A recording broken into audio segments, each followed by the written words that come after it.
Hello hi welcome नमस्ते, मेरा नाम है ऋतिक और आज हम फिर से बात करने वाले हैं एक और इम्पोर्टेंट कंसेप्ट के ऊपर। तो ये वीडियो उन बच्चों के लिए मोस्ट इंपॉर्टेंट होगी, ठीक है, जो बच्चे इस टाइम बीए प्रोग्राम में सेमेस्टर 2 का एग्जाम देने वाले हैं। उनके पास ये सब्जेक्ट जरूर होगा, क्या? Statistics for economics. तो आज हम इस वीडियो से इसी चैप्टर के इसी बुक के ऊपर शुरुआत करने वाले हैं और इस बुक में टोटल मिला के 14 चैप्टर हैं जो आपको खत्म करने होंगे और मैं उन 14 के 14 चैप्टर के ऊपर सीरीज वाइज वीडियोस बनाने वाला हूं।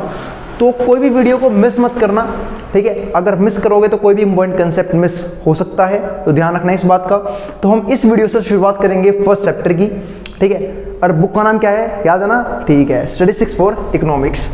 तो शुरुआत करते हैं इस बुक से, ठीक है। इस बुक का लेसन 1 जो है वो क्या है? Introduction to population and sample, ठीक है। और वीडियो शुरू करने से पहले मैं एक इंपॉर्टेंट और बता दूं, इस बुक के जो भी नोट्स बनेंगे या फिर जो भी इंपॉर्टेंट क्वेश्चन बनेंगे, ठीक है, वो आप मेरी वेबसाइट पे जाकर देख सकते हैं, उसका लिंक मैं डिस्क्रिप्शन में लगा दूंगा, ठीक है। मतलब चैप्टर वाइज मैंने कुछ नोट्स बना रखे हैं, ठीक है, तो वो आपको वहां पे मिल जाएंगे जिसको आप इजीली पढ़ सकते हो, क्योंकि इतनी मोटी बुक से अच्छा है ना आप कुछ पेजेस के नोट्स पढ़ लो, आपको सारी चीजें अच्छे से कवर हो जाए। वैसे मैं तो फिर भी बोलूंगा कि अगर आप वीडियो ढंग से देख रहे हो और आपको यहाँ पे लिखी हुई चीजें समझ में आ रही है तो आपको वो भी देखने की जरूरत नहीं है। तो करते हैं शुरू, ठीक है। अब क्या लिखा हुआ है यहाँ पे, ठीक है, लेसन 1 में introduction to population and sample. इसका मतलब हमें पढ़ना होगा फर्स्ट चैप्टर।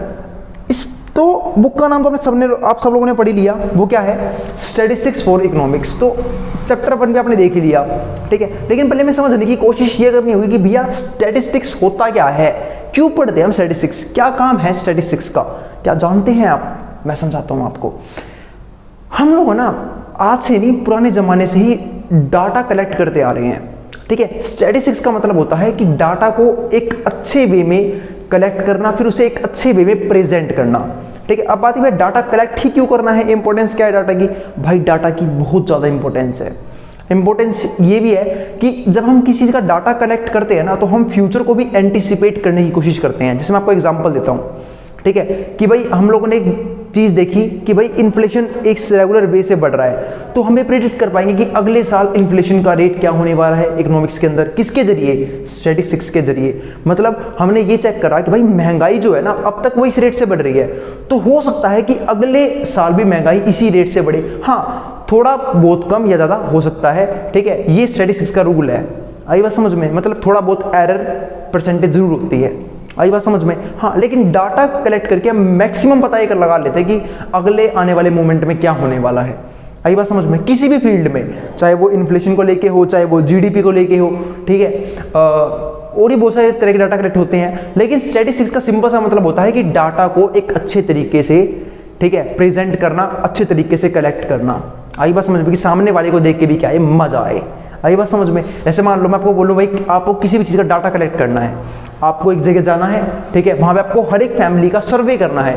और सर्वे में करना क्या है? आपको पता लगाना है कि भाई उनकी फैमिली में कितने बच्चे हैं, उनकी एजुकेशन क्वालिफिकेशन क्या है, उनकी एनुअल सैलरी कितनी है, ठीक है, ये सारी चीज़ें पता लगानी है। एक तरीका तो ये होगा कि आप उन सबको एक पैराग्राफ की फॉर्म में लिख के आ जाओ, ठीक है, पैराग्राफ की फॉर्म में लिख के आ जाओ, थ्योरी बना के लिया हो कि सर ये शर्मा की फैमिली है, ये वर्मा की फैमिली है, शर्मा की फैमिली में इतने बंदे हैं, इतने बच्चे हैं, इनकी एजुकेशन क्वालिफिकेशन ये है, इनकी मंथली इनकम ये है, ठीक है। और एक तरफ लिया हो किसी दूसरी फैमिली की, फिर तीसरी फैमिली की, फिर चौथी फैमिली की, इसी तरीके से आप 10 पेज का एक बिल्कुल स्पीच बना के लिख के लेके आ गए। लेकिन ये क्या है? गलत तरीका है प्रेजेंट करने का।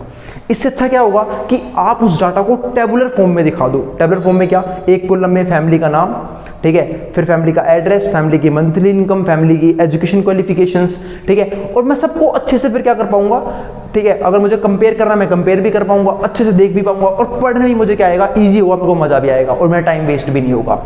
तो इसी को हम क्या कहते हैं, ठीक है, क्वालिटी। किसकी क्वालिटी? इंसान की क्वालिटी। क्या करने की? डाटा कलेक्ट करने की। आई बात समझ में? और वो कहाँ से आई? क्योंकि उसने क्या पढ़ रखा था? स्टैटिस्टिक्स। तो देखते हैं क्या लिखा हुआ है। स्टैटिस्टिक्स का मतलब क्या है? Statistics means status. स्टेटस यानी कि which means a groups of numbers of figures, ठीक है, a groups of numbers of figures that represent some information of human interest. मतलब स्टैटिस्टिक्स वो ग्रुप है, ठीक है, नंबर्स का किसी भी चीज के, ठीक है, जो एक ऐसा डाटा कैरी करते हैं, ठीक है, जिसकी इंसानों को जरूरत है। आई बात समझ में? अब या फिर इसे हम ऐसे ही बोल सकते हैं, स्टडी ऑफ कलेक्टिंग, मतलब डाटा को कलेक्ट करना, कलेक्ट करना समझ में आता है ना, आगे समझाऊंगा। मतलब इंफॉर्मेशंस को इकट्ठा करना, कलेक्ट करना बोलते हैं उसे, फिर उसे ऑर्गेनाइज करना, मतलब जचाना भी है कि भाई क्या इंफॉर्मेशन मेरे काम की है, क्या मेरे काम की नहीं है। जो मेरे काम की नहीं है उसे मैं एलिमिनेट कर दूंगा, क्योंकि जो मेरे काम की नहीं है उसे मैं रख के करूंगा क्या, ठीक है। ऑर्गेनाइज करना, फिर उसे एनालाइज भी करना खुद से ही पहले, फिर इंटरप्रेट के सामने वाले को दिखाना, जिसने मैं कहा था कि आपको डाटा कलेक्ट करना है, ठीक है। और information in form of data. अब हम बात करते हैं नेचर ऑफ स्टैटिस्टिक्स की। स्टैटिस्टिक्स का नेचर कैसा होता है, ध्यान रखना मेरे भाई बात। डाटा काफी इंपॉर्टेंट रोल प्ले करते हैं, और यही नहीं, बड़ी बड़ी कंपनीज ही डाटा की वजह से चल रही हैं। गूगल क्या है, एक ऐसा प्लेटफॉर्म जहां पे बहुत ज्यादा क्या है, डाटा उपलब्ध है, ठीक है, जिसे हम कंज्यूम करते हैं। आई बात समझ में, जो हमारे इंटरेस्ट की होती हैं वहां से हमें इंफॉर्मेशन मिल जाती है, ठीक है। तो गूगल से चलिए किसकी वजह से रहा है, डाटा की वजह से। तो डाटा की इंपॉर्टेंस बहुत ज्यादा है, ठीक है। तो आगे मैंने क्या देखा यहाँ पे, नेचर ऑफ स्टैटिस्टिक्स। अब नेचर ऑफ स्टैटिस्टिक्स कैसा होता है, स्टैटिस्टिक्स साइंस भी हो सकते हैं उसे, एज वेल एज आर्ट्स भी हो सकते हैं। अब बात आई स्टैटिस्टिक्स साइंस क्यों होती है। साइंस का मतलब क्या होता है, एक सिस्टमैटिक तरीके से काम करना। किस तरीके से काम करना, एक सिस्टमैटिक तरीके से किसी भी चीज को करना। तो स्टैटिस्टिक्स में हम डाटा को यही तो सीखते हैं कि डाटा को किस तरीके से सिस्टमैटिक तरीके से हम प्रेजेंट करें कि सामने वाले को भी पढ़ के मजा आए, सामने वाले को भी समझ के मजा आए। मैं आपसे क्वेश्चन पूछता हूं, आप गूगल पे गए तो आप कैसी साइट्स पे जाना पसंद करते हो, जहां पे आपको क्या मिले, डाटा एक अच्छे से फॉर्म में मिल जाए, जिसे आप आराम से, ठीक है, रीड भी कर सकते हैं, समझ भी सकते हैं, कंपेयर भी कर सकते हैं। या फिर किसी ऐसी फॉर्म में जहां पे समझ ही नहीं आ रहा है कहां पे क्या लिखा हुआ है। आई बात समझ में, ठीक है ना। तो आगे देखते हैं ये रहा, ठीक है। तो नेचर ऑफ स्टैटिस्टिक्स साइंस क्यों हो गई, क्योंकि हम इसे सिस्टमैटिक वे से करने की कोशिश करते हैं। और एज वेल एज आर्ट्स भी है। आर्ट्स क्या है, कला। अब बात कला कैसे है, अभी आर्ट्स का मतलब क्या होता है, ठीक है, कला, है ना। यानी कि भाई हमारे अंदर क्वालिटी भी तो होनी चाहिए, क्वालिफिकेशंस भी तो होनी चाहिए कि डाटा को रखना कैसे है कि सामने वाले को मजा आ जाए, बिल्कुल, है ना, स्वाद आ जाए भाई को पढ़ के, ठीक है। तो उसे हम क्या बोलते हैं, कला। मतलब ऑर्गेनाइज ही इस तरीके से किया है, करेक्ट ही इस तरीके से किया है कि जब भी हम उसे किसी को पढ़ के सुनाते हैं या फिर किसी को देते हैं, ठीक है, वो कहता है वाह क्या मस्त तरीके से तुमने ये रिकॉर्ड, ये प्रेजेंटेशन बनाई है। आई बात समझ में, ये चीज इसे हम क्या बोलते हैं, आर्ट्स। इसलिए स्टैटिस्टिक्स में दोनों चीजें होती हैं, साइंस भी आर्ट्स भी। साइंस क्योंकि ये पर्टिकुलर प्रोसेस भी फॉलो करता है बहुत सारे, जैसे कि पहले आप कलेक्ट करोगे, बाद में ऑर्गेनाइज, बाद में एनालाइज, उसके बाद इंटरप्रेट। यूं थोड़ी ना है पहले ऑर्गेनाइज कर दोगे भाई, जब डाटा कलेक्ट ही नहीं करोगे तो ऑर्गेनाइज क्या करोगे।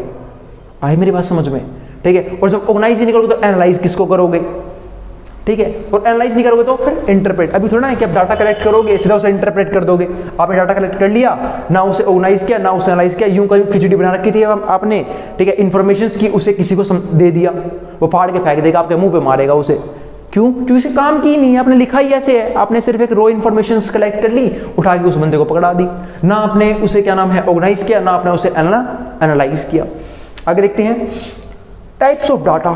डाटा कितने तरह के होते हैं, ठीक है। डाटा अगर मैं बात करूं तो दो तरह के होते हैं, एक होता है क्वांटिटेटिव, एक होता है क्वालिटेटिव। अब बात ये है क्वांटिटेटिव का मतलब क्या होता है। क्वांटिटेटिव एक वर्ड, एक सुंदर से वर्ड से मिलकर बना हुआ है जिसका नाम क्या है, क्वांटिटी। जिसका नाम क्या है, क्वांटिटी। और फिर बोलूंगा भाई वीडियो को सीरीज वाइज देखना, क्योंकि अगर आपने वीडियो को सीरीज वाइज नहीं देखा तो बहुत सारी चीजें क्या कर दोगे, मिस कर दोगे, और बहुत सारे कंसेप्ट मिस हो जाएंगे। आई बात समझ में। हाँ, ज़्यादा वो उसमें नहीं जाएंगे हम, मैं कोशिश करूंगा कम से कम वीडियोस में, ठीक है, आपको अच्छे से सब कुछ करवा दिया जाए। पर ध्यान रखना आपको वीडियो सीरीज में ही देखनी होगी, ठीक है। तो पहले ये नहीं कि पहले वीडियो देख ली फिर 10वीं वीडियो देख ली, फिर उससे क्या हो जाएगा, कुछ चीज़ें समझ में आ जाएंगी, कुछ चीज़ें समझ में नहीं आएंगी, ठीक है। ये तो भी हमारा ये मान लो थ्योरी वाला प्रोसेस चल रहा है, बाद में हमारा क्या नाम है आगे और भी चीज़ें हम समझने की कोशिश करेंगे, ठीक है, क्योंकि न्यूमेरिकल्स भी बहुत ज़्यादा हैं स्टैट्स के अंदर। अब देखते हैं आगे। तो क्वांटिटेटिव की बात कर रहा हूं, तो क्वांटिटेटिव एक वर्ड से मिलकर बना हुआ है, इसका नाम क्या है, क्वांटिटी। क्वांटिटी का मतलब तो आप सब जानते होंगे। क्वांटिटी का मतलब क्या होता है भाई, मेजरेबल यूनिट्स, यानी कि जिससे हम मेजर करते हैं किसी भी चीज़ को, क्वांटिटी। जैसे कि मान लो मैं 100 किलो, ठीक है, अमरूद लेने गया, ठीक है, 50 किलो आलू लेने गया, ये 50 किलो 100 किलो क्या है, क्वांटिटी है।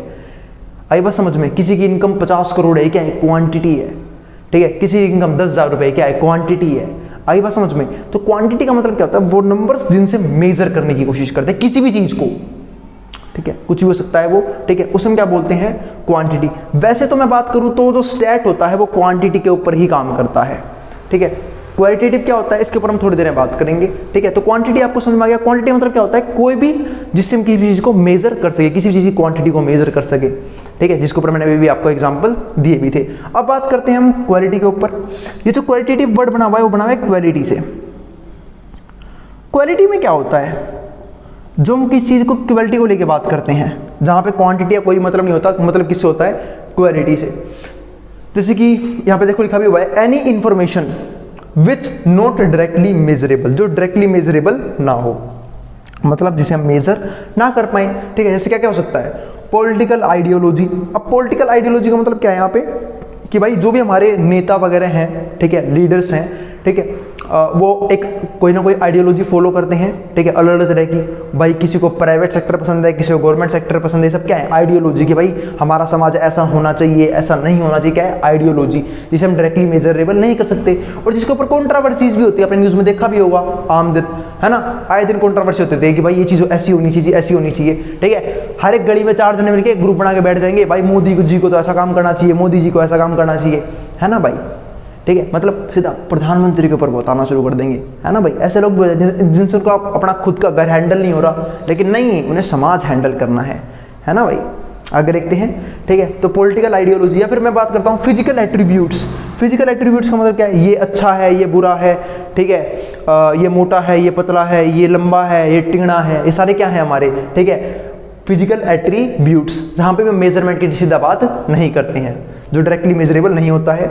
या फिर प्रॉब्लम फेस्ड बाय वर्कर्स, ठीक है, वर्कर्स के हालात को लेके, क्योंकि हम भी जानते हैं आज भी हमारे देश में, इंडिया में वर्कर्स की हालत क्या है, बहुत ज़्यादा खस्ता है बहुत सारी जगहों पे, है ना भाई। ना उन्हें सैलरी टाइम, मतलब ना उन्हें वेजेस टाइम पे मिलते, ठीक है, उनके काम का इन्वायरमेंट ठीक नहीं है। तो ऐसी प्रॉब्लम को क्या बोलते हैं, ठीक है, प्रॉब्लम फेस्ड बाय वर्कर्स, ठीक है, जिसे भी मेजर हम कर नहीं पा रहे क्वांटिटी में, है ना। क्वांटिटी मेजर कर लोगे, कर ही नहीं पाओगे, ठीक है, कि भाई वर्कर्स की जो हालत खराब है वो इतनी है, ये क्वांटिटी मेजर नहीं होती है। आई बात समझ में। तो हमने क्या करी, एक आइडियोलॉजी के ऊपर बात करी, वर्कर्स के हालातों के ऊपर बात करी हमने।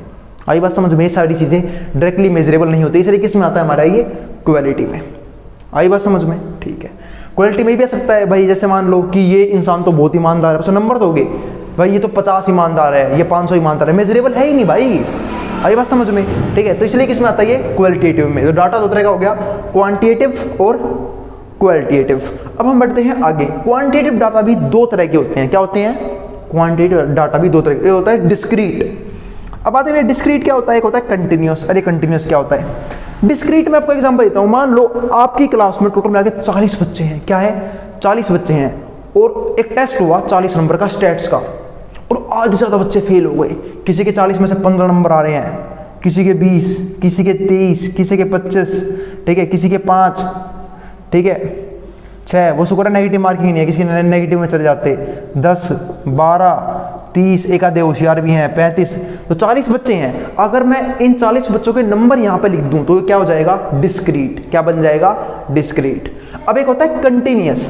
कंटिन्यूअस का मतलब क्या होता है, जब आप किसी भी डाटा को किसकी फॉर्म में लिख दो, इंटरवल्स की फॉर्म में लिख दो। किसकी फॉर्म में लिख दो, इंटरवल्स की फॉर्म में लिख दो। उसे हम क्या बोलते हैं, कि आपने क्या कर दिया, कंटिन्यूअस फॉर्म में बना दिया। जैसे मैं आपको एग्जांपल देता हूं, अगर मैं बात करूं नंबर को, मैं यूं लिख सकता था कि भाई 0 से 10 के बीच में इतने बच्चों के नंबर आए हैं, 10 से 20 में इतने बच्चों के नंबर आए हैं, 20 से 30 इतने बच्चों के नंबर आए हैं, 30 से 40 इतने बच्चों के नंबर आए हैं। और ये सारी बात हमने सीखी थी, याद होगा बचपन में, है ना, जब बहुत छोटे थे, जब आपने स्टैट्स पढ़ना सीखा था 9th क्लास के अंदर, तो आपने सारी चीज़ें भी सीखी थी, ठीक है। जिसे याद होगा, इसे हम क्या बोलते हैं, लोअर क्लास इंटरवल, इसे अपर क्लास इंटरवल, है ना भाई, वो चीज़ें। हाँ, इसे हम आगे डीप में और से स्टडी करेंगे, अभी तो सिर्फ थ्योरी चल रही है, ठीक है। फिर आगे हमने बात करी, तो क्वांटिटेटिव डाटा भी दो तरह का है, डिस्क्रीट प्लस में कंटिन्यूअस, है ना। डिस्क्रीट अलग होता है, कंटिन्यूअस अलग होता है। डिस्क्रीट जब डायरेक्टली हम नंबर लिख दे, ठीक है, और कंटिन्यूअस जब हम इंटरवल्स की फॉर्म में लिखे डाटा को, ठीक। इसके बाद क्या आता है, स्केल्स ऑफ मेजरमेंट। मेजरमेंट के स्केल कौन कौन से होते हैं, तो चलो अब बात करते हैं मेजरमेंट के स्केल्स कौन कौन से होते हैं। एक तो होता है नॉमिनल स्केल। नॉमिनल स्केल का मतलब क्या है, जहां पे इंफॉर्मेशन का ऑर्डर मैटर ना करता हो, है ना, ऑर्डर मैटर ना करता हो। जैसे मान लो अगर मैं समाज के, ठीक है, ऐसे बंदों की बात करूं जो मैरिड है, अनमैरिड है, डाइवोर्स्ड है, विडो है, मतलब उनके मैरिटल स्टेटस के बारे में बात करूँ तो क्या क्या हो सकता है? वो हो सकते हैं वो मैरिड हो सकता है वो अनमैरिड हो सकता है वो डाइवोर्स्ड हो, बेचारों का तलाक हो गया हो, किसी वजह से हुआ हो, डाइवोर्स हो, या फिर हो सकता है विडो हो। ठीक है, तो ये सारे क्या है? स्टेटस है ना। मैरिटल स्टेटस में कुछ तरह के स्टेटस आ गए, मैरिड, अनमैरिड, डाइवोर्स, विडो। इसमें से कैसे भी अरेंज करूँ फर्क तो पड़ेगा नहीं। मैं विडो को ऊपर लिख दूं, डाइवोर्स को ऊपर लिख दूं, मैरिड को नीचे लिख दूं, कोई फर्क नहीं पड़ेगा। आई बात समझ में? तो हमने क्या बोला कि नॉमिनल स्केल वो स्केल होता है जहां पे information which can not be shorted और पुट इन एनी ऑर्डर, जहां पे हम इसको किसी भी ऑर्डर में ना लिख पाए, मतलब किसी भी ऑर्डर में लिख दे, हमारी मर्जी है। आई बात समझ में? ठीक है, कोई दिक्कत नहीं होगी उससे, क्योंकि इससे कोई फर्क नहीं पड़ेगा। मैं किसी भी ऊपर किसी भी नीचे लिख दूं, उससे कोई भी फर्क नहीं पड़ेगा। ठीक है, अब बात करते हैं ऑर्डिनल स्केल की। ऑर्डिनल स्केल का मतलब क्या होता है? याद होगा ये वर्ड आपने पहली बार नहीं, इकोनॉमिक्स में भी पढ़ा होगा आपने।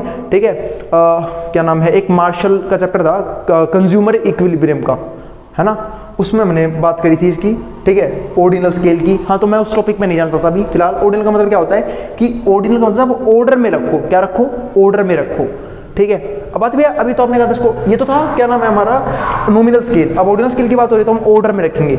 अब ऐसा भी कुछ डाटा होता है जिसमें बिल्कुल ऑर्डर की फॉर्म में लिखना होता है। जैसे मान लो एजुकेशन क्वालिफिकेशन, अभी तो फिक्स है, वो 12th पास आउट होगा, ग्रेजुएट, पोस्ट ग्रेजुएट, पीएचडी। ठीक है, तो ये सारे क्या है? ये सब क्या है? क्वालिफिकेशंस हैं। ठीक है, और वो भी एक क्या नाम है सीरीज वाइज चलेंगी। मतलब पहला बच्चा 12वीं करेगा, बाद में ग्रेजुएशन ही करेगा, उसके बाद पोस्ट ग्रेजुएशन ही करेगा, उसके बाद भी उसने और पढ़ रखा है तो उसने क्या कर रखी होगी?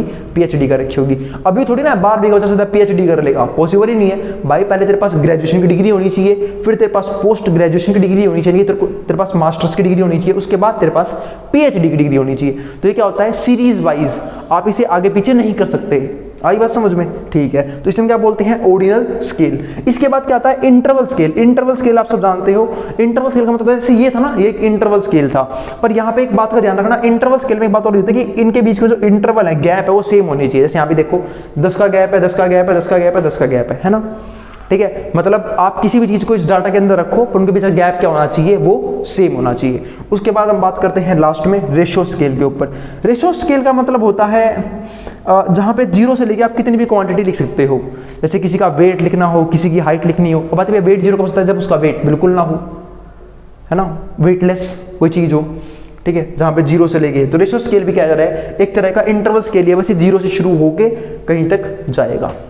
ठीक है, तो ये था हमारा स्टैटिस्टिक्स का कुछ बेसिक कंसेप्ट जो मैंने आपको समझाने की कोशिश करी कि हम क्या क्या पढ़ने वाले हैं। ठीक है, इस सीरीज के अंदर। ठीक है, कुल मिला के 14 चैप्टर हैं। हम वीडियो को सीरीज में बना के इन 14 के 14 चैप्टर को पूरे तरीके से करने की कोशिश करेंगे। तो अगर वीडियो पसंद आई हो तो वीडियो को लाइक करना और चैनल को सब्सक्राइब करना बिल्कुल ना भूलें ऐसी फर्दर वीडियोस के लिए। और ध्यान रखना कि आपको ये नोट्स तो आपको ऐसे समझ में आ ही जाएंगे, लेकिन अगर आपको चैप्टर के हर चैप्टर वाइज नोट्स पढ़ने हैं तो मैं उन सब की, ठीक है, उन सबको लिख के अपनी वेबसाइट्स पर अपलोड कर चुका हूँ। ठीक है, आप वहाँ जाए, नीचे डिस्क्रिप्शन में आपको उसका लिंक मिल जाएगा, वहाँ पे आप खोल के इन सब की चैप्टर वाइज PDFs पढ़ सकते हैं। आई बात समझ में? ठीक है, एग्जाम टाइम आपको काफ़ी हेल्प मिलेगी। मिलते हैं फिर, ठीक है, आने वाली वीडियोज़ में। जिसको जो उतारना है, ठीक है, वो उतार सकता है। मैं हट रहा हूँ बोर्ड के सामने से।